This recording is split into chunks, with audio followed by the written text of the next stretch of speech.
Hello everyone and welcome to my channel called Demon Storytime. Today we continue reading this lovely book called Fairy Tales. Thank you so much, my dear subscribers, for your likes, comments, for your donations.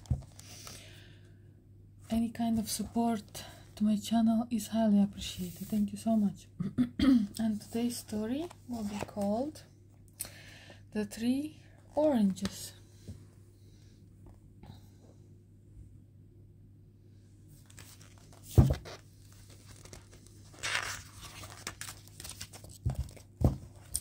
There was once a king who wanted and did not want his daughter to marry.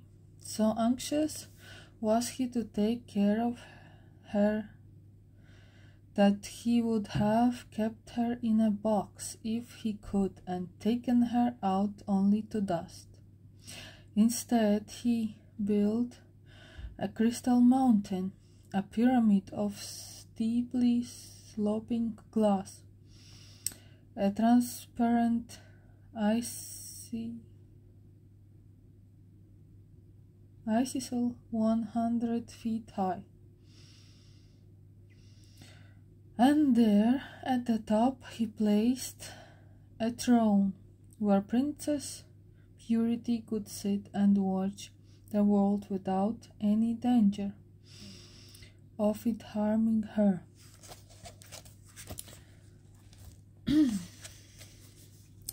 If any man can climb to the top of the glass mountain, he decreed, and take the 3 oranges lying in my daughter's lap, he may marry her, and I shall give him half my kingdom. How generous! Each morning and evening the rising or the setting sun shone through the glass mountain, making rainbow flickers. But Princess Purity was lovelier even than the flickering rainbows. And so suitors came from all over the world to try for the 3 oranges she held in her lap. They went up barefoot and in boots. They rode up on horseback and in chariots. They brought axes to cut handholds and ladders to climb, but their feet and boots slipped, their axes broke, their ladders toppled, and their horses and chariots tumbled off the glassy cliff on top of them. No one got so much as head high off the ground. The crowds who gathered at the bottom of the mountain clouded the glass with their breath, but Princess Purity had to go on sitting in lonely splendor like an angel on a spire of ice. Another night like this and we shan't have any hide to sell, said Farmer Herbert to his 3 sons.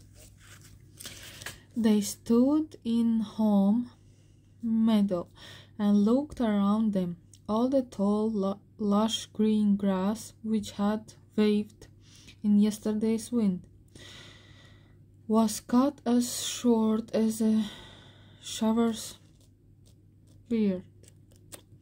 What did it, Dad? Asked Big Herbert, the oldest son. That's for you to find out, said his father.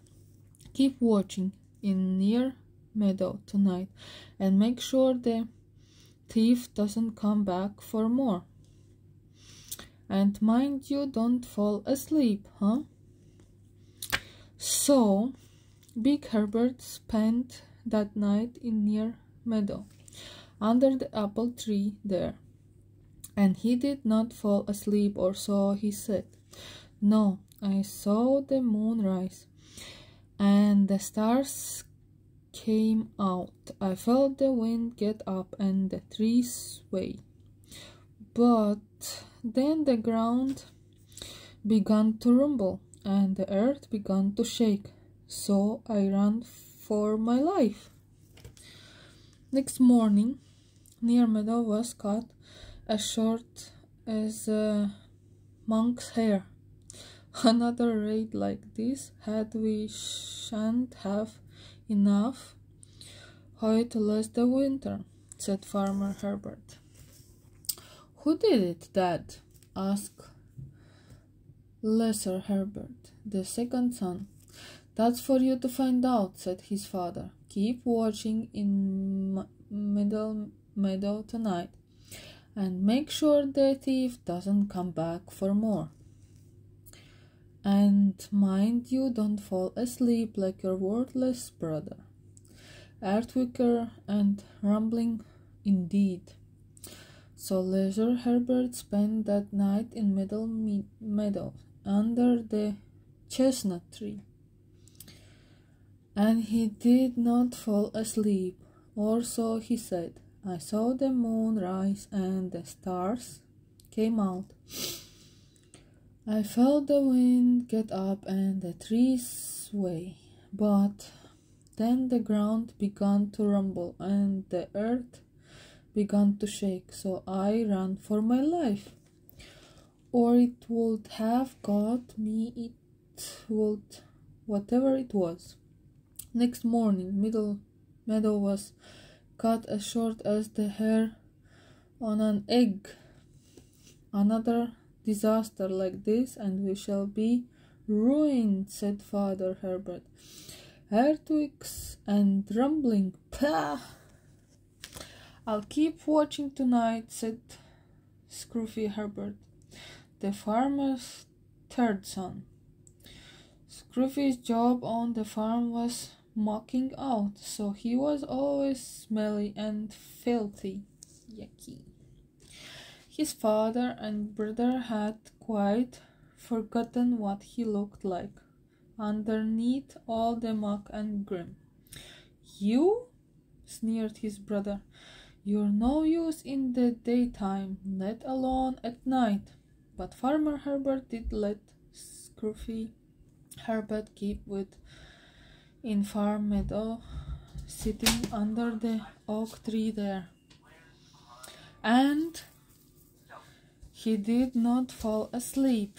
No, he saw the moon rise, the stars came out, he felt the wind get up and the tree sway. He felt the ground tremble and the earth quake. And he saw the great white horse whose hoofs were making all the din. Here is the naughty horse.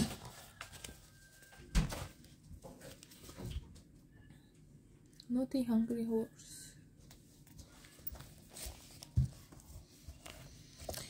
It leaped the fence and began to eat the grass in Farm Meadow. Scruffy Herbert did not run away. He climbed up the oak tree, and when the horse came to grass beneath the tree, dropped down onto it back, knocking his finger in the mane. At once the horse raised its head and cantered away, carrying Scruffy over field and hill, as gentle and obedient as if Scruffy had always been its master. In the morning, Scruffy went home on foot. You shan't be troubled any more, Dad, he said. His brothers jeered and sneered. Why? Did you scare off the evil magic with your ugly face? Scruffy said nothing. He took no notice. He did not mention the little matter of the horse. With only one field to re-up and bale and stake, The Herbert boys finished harvesting early that year, so can Lesser and me go to see the Glass Mountain, said Pig. Everyone's going. They say the princess is real beautiful, and princes are coming from all over the prince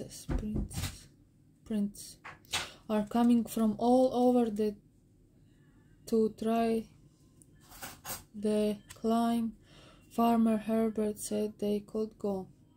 Can I come? Said Scruffy, but they only threw a bale of hay at him. If the princess caught a whiff of you, she may fall off her mountain. Go and spread muck. Big and Lesser joined the crowds around the base of the Glass Mountain and gasped and gawped at all the princesses in their armor. The peddlers selling things, the jugglers performing, and of course the suitors sliding helplessly down the glassy slopes on their faces, horses, bottoms, and chariots. It was quite a circus. Suddenly,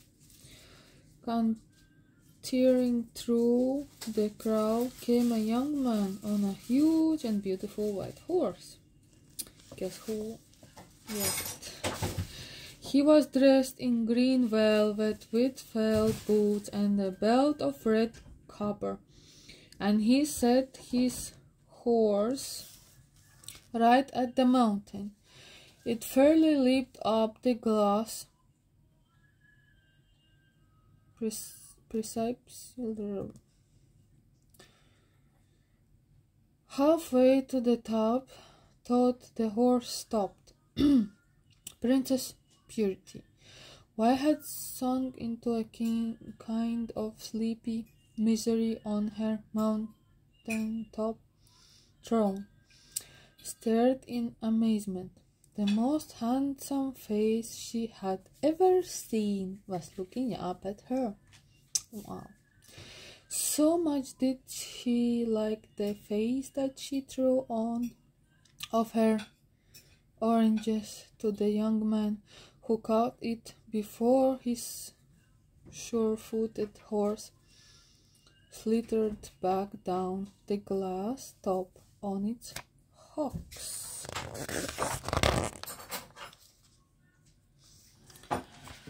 You should have seen it, said Big and Lesser at home that night.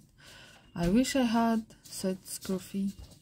But his brothers threw rotten sprout tops at him and cheered, sorry, no dogs allowed in the place grounds. Next day, Big and Lesser went back. There were no princes left among the watching crowd. They had all tried and failed to win the princesses. Big stood on Leisure's shoulders, but as soon as he set one foot on the glass, he slithered down again, squashing his brother. Suddenly, through the crowd came a young man on a huge and beautiful white horse. He was dressed in blue velvet with felt boots and a belt of silver links, and he set his horse right at the mountain. It fairly leaped up the glass precipice. That's very difficult. Princess Purity, who was still thinking about the face she had seen the day before, heard the clatter of hoofs on glass and looked down to see the same face. Higher and higher it came. A reaching hand brushed the tips of her shoes. She slipped an orange into the hand. Then horse and rider slithered back down the glass mountain. Through the horse kept its feet and galloped away uninjured. "You should have seen it," said Big and Leisure at home that night. "I wish I had," said Scruffy, but his brothers only threw rotten mangelwurzels at him, never heard of them, and said, "Sorry, no pigs allowed in the place grounds." Here I can see a lovely drawing, my dears.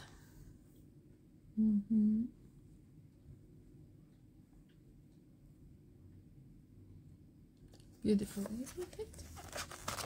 Gorgeous. Next day, Big and Leisure went back to the glass mountain. Leisure stood on Big's shoulders, but thought he jumped as high as he could. He only slid down like a monkey on a greased pole and squished his brother flat. Suddenly, through the crowd came a young man on a huge and beautiful white horse.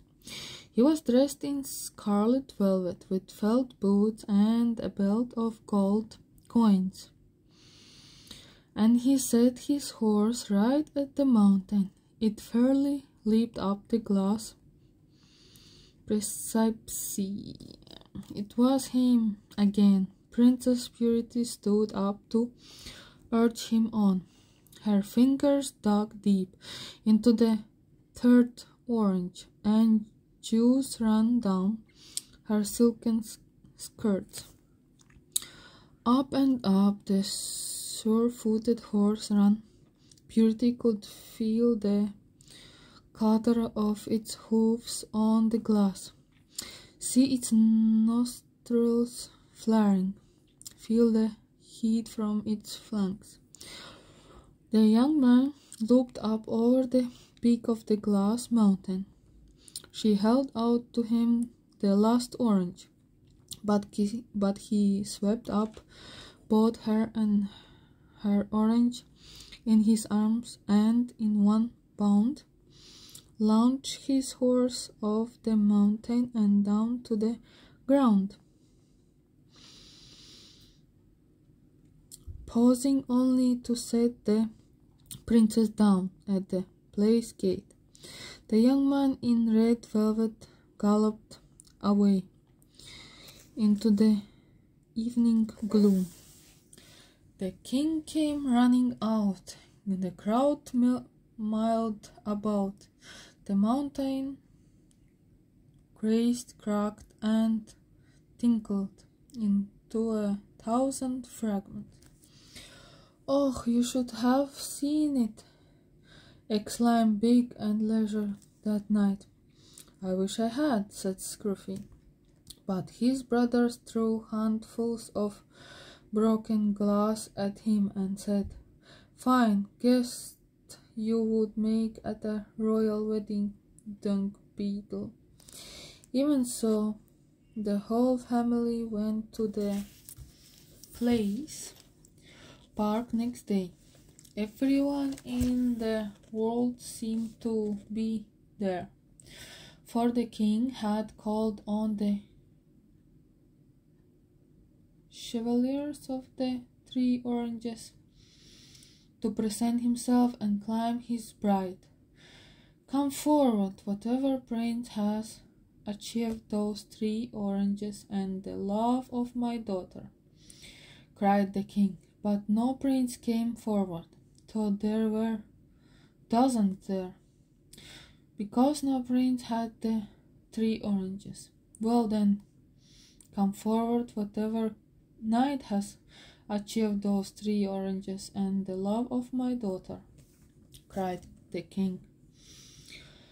But no knight came forward either, though there were hundreds there, because no knight had the 3 oranges.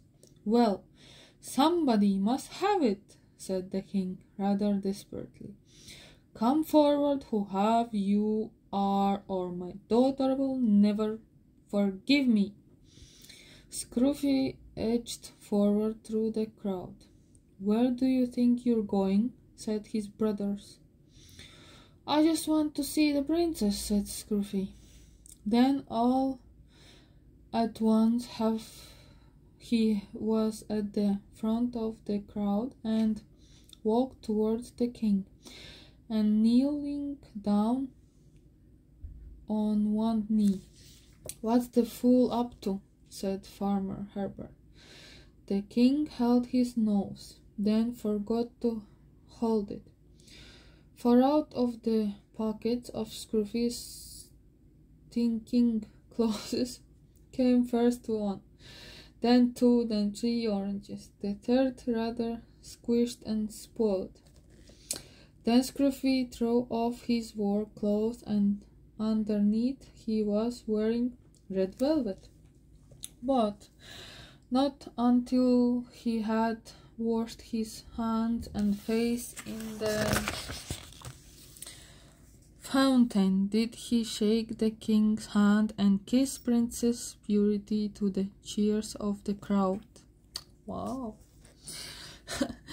When he whistled softly, his magic horse, who had eaten up 3 meadows and run 3 times up the glass mountain, came cantering through the crowds, bowling over big and leisure as it came, lifting Purity into the saddle, Scruffy mounted behind her, and together they rode to the cathedral to be married. Straight away, huh?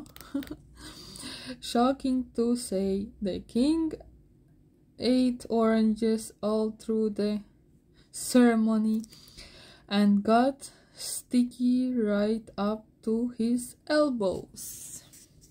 This is the end. You can see a lovely picture here. Sticky red. That's the man. Alright guys, thank you so much and see you next time. Bye.